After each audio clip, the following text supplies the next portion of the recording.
2026년 3월 22일 도쿄 바로 위 사이타마현의 아키가세 공원에서 쿠르드인들의 축제가 열렸습니다. 이게 네즈로우라는 페르시아어로 신년, 설날이라는 뜻인데 쿠르드인들의 최대 축제입니다. 이 축제에 카와이 유스케 사이타마 도타시 의원이 등장했습니다. 참고로 이 사람은 치바현의 지사선거에서 조커로 출마한 정치인입니다. 특이한 행동을 많이 하는 트롤 같아 보이지만 교토대 출신의 엘리트입니다. 이 의원이 등장하고 쿠르드인들이 몰려듭니다. 그리고 잠시 후에 손이 날라옵니다. 영상을 한번 보시죠.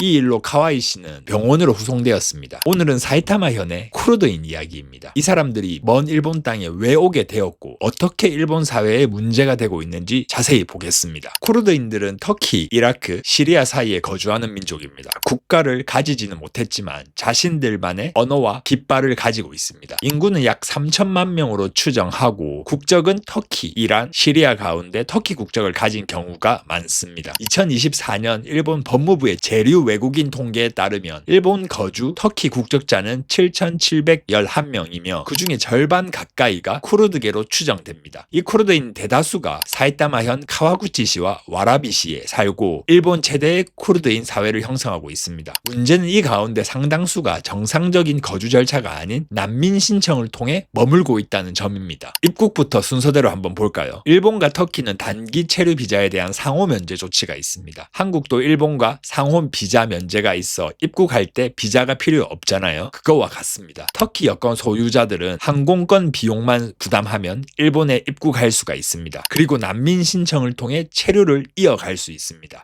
난민 신청 프로세스는 최소 6개월에서 3년이 걸리고요. 참고로 1990년부터 지금까지 터키 국적자에게 난민 신청이 된 경우는 4명이고 그중 1명이 쿠르드인입니다. 나머지 3명은 어떤 민족인지는 알려지지 않았습니다. 이 난민 신청을 하는 동안에는 특정 활동 비자를 가질 수 있습니다. 이른바 난민 비자라고 불리는데요. 이전에는 일도 할 수 있었지만 지금은 일은 못하고 건강보험 혜택을 받을 수 있습니다. 그리고 6개월에서 3년이 지나고 승인 또는 기각의 결과를 받겠죠. 아까 말씀드렸듯이 난민 승인이 난 경우는 1명입니다. 대부분 기각인데 기각을 받으면 모국으로 돌아가는 게 아니라 재차 난민 신청을 합니다. 심지어 5번까지 신청을 한 놈도 있습니다. 제가 여기서 놈이라고 한 이유는 잠시 후에 알려드리겠습니다. 여기에는 카리호멘 세이도라는 제도가 있습니다. 기각을 받으면 수용소에 구금하는 게 원칙입니다. 하지만 일본은 또 참으로 관대한 나라지 않습니까? 그래서 인도주의적 차원에서 구금하지 않는 제도입니다. 다만 정식 체류 자격이 아니기 때문에 거주 이동의 제한도 있습니다. 특정한 지역에 살아야 된다라는 거죠. 취업이 안 됩니다. 건강보험 혜택도 없습니다. 그리고 언제든지 다시 수용될 수 있는 조건이 있습니다. 이렇게 정식 절차를 통하지 않는 쿠르드인들이 사이타마에 모여서 거주할 수 있게 된 겁니다. 원칙으로는 터키로 돌려보내야 되는데 이 직무유기하는 정부 때문에 사이타마 현에 사는 시민들이 피해를 보고 있는 것이죠. 그럼 왜 일본 정부는 쿠르드인들의 난민 신청을 받아주지 않는 걸까요? 일본 정부가 나쁜 사람들일까요? 2024년 산케이 신문에서 특집 기사를 냈습니다. 타이틀은 난민은 전부 거짓이다. 카와구치시에 거주하는 터키 국적자 난민 신청자 중에 80%가 터키 남부 3개 현에 집중되어 있다고 합니다. 가지안테프, 카프라만마라슈, 아두아만 남부 3개 지역입니다. 쿠르드인들이 집중 거주하는 지역이라고 하네요. 일본 난민 신청자 줄 가운데 다수가 이 3개 현 가운데 5개 마을 출신이라고 합니다. 황량한 구릉지대에는 웅장한 궁전도 있다고 하네요. 여기 쿠르드인 마을의 촌장에 따르면 마을 주민의 약 1180명 중에 10%에 해당하는 100명이 일본에 있다고 합니다. 모두가 일자리를 찾아 일본에 갔다. 단순히 경제적인 이유 때문이다. 한 사람이 가면 친척이나 지인이 그를 의지해 일본으로 간다라고 말했습니다. 마을 배강공인 쿠르드인 남성은 자신도 일본에서 13년간 일했으며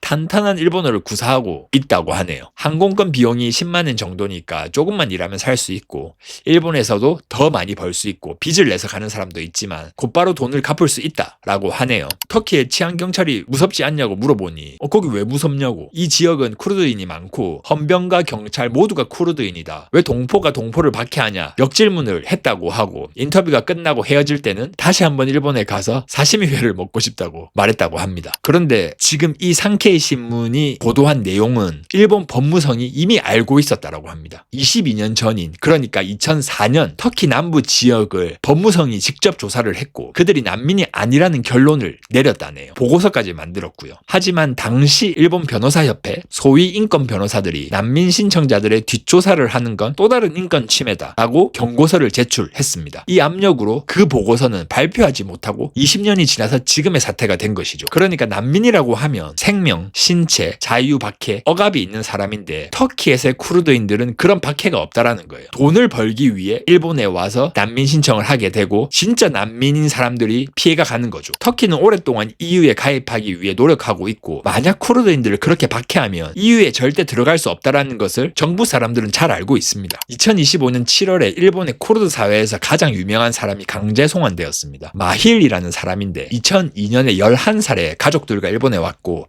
카와구치시에 자리 잡았습니다. 그리고 그 사이에 난민 신청을 무려 5회 하였고 마지막 6회 신청이 기각된 후에 강제 송환되었습니다. 소송을 반복하면서 일본에 20년 이상 살았다는 겁니다. 그 사이에 남미계 일본인과 결혼해서 아이도 있었습니다. 문제는 취업이 불가이고 제한된 지역 외 이동이 불가인 가석방 상태이지만 아내의 명의로 실질적인 해체업 회사를 운영했습니다. 쿠르드 사람들이 주로 취업하는 곳이 해체업이라고 합니다. 이런 차가 일본에서 유명한 쿠르드카라는 적재 차량입니다. 굉장히 위험해 보이죠. 또한 이 사람은 도쿄로 이동해서 SNS에서 고급 자동차나 크루저를 운전하는 모습을 올리며 일본의 법률을 조롱하는 모습을 보여주기도 했습니다. 2023년 난민 법률이 개정되어 3회 이상 난민 신청이 기각된 경우에 강제 송환을 가능하게 법률도 개정되었습니다. 이후에는 TV에 자주 나와서 적극적으로 자신의 의견을 개진했습니다. 그리고 2025년 3월 동거 여성을 때려 상해 혐의로 사이타마현 경찰에 체포되기도 했습니다. 이 사건이 강제 송환의 결정적인 이유가 되었다는 이야기도 나옵니다. 참고로 아내가 아니라 동거 여성이라는 보도가 있었습니다. 그리고 이 마힐이라는 사람이 앞서 말씀드렸던 터키 세계현의 한 마을 출신입니다. 산케이 기자가 2024년에 현지 취재했을 때 일본에서 전화를 걸어서 지금 내가 군대를 불렀다. 군도 경찰도 너를 찾고 있다. 라고 겁박까지 했다고 하네요. 난민 신청이 6번째 기각이 되고 출입국 관리 시설에 수용된 후에 동료들에게 출입국 관리소에 폭탄을 던져달라, 출입국 관리 앞에서 차량 경적을 울려달라 등 항의를 호소했습니다. 이후 현지 이스탄불 공항에 도착하여 당국에 인도되었습니다. 일본 정부는 불법 체류자 제로 플랜을 내세웠습니다. 일본 내 불법 체류자 수는 2024년 말 기준 약 7만 4천 명입니다. 행정상으로는 일본에 체류할 수 없는 것이 확정되고 퇴거 강제의 명령서가 발부되었지만 귀국하지 않은 이른바 송환 회피자는 2024년 말 기준으로 3,122명이고 이 가운데 2,448명이 가석방되어 있는 상태입니다. 국적별로는 터키가 579명으로 4분의 1 이상이고 대다수가 카와구치시에 사는 쿠르드인으로 추정하고 있습니다. 이들 중 상당수가 난민 신청을 이유로 귀국을 거부하고 있기 때문에 심사의 속도를 올리고 있습니다. 법무부 장관은 룰을 지키는 외국인을 적극적으로 받아들이는 한편 지키지 않는 외국인은 신속하게 국외 퇴거시킨다. 장례적으로는 불법 체류자 제로를 확실히 목표로 한다라고 발표했습니다. 일본에서 성실하게 살아가는 외국인들이 피해를 보지 않도록 규칙을 잘 지키는 사람들 일본에 와서 살기를 바랍니다. 감사합니다.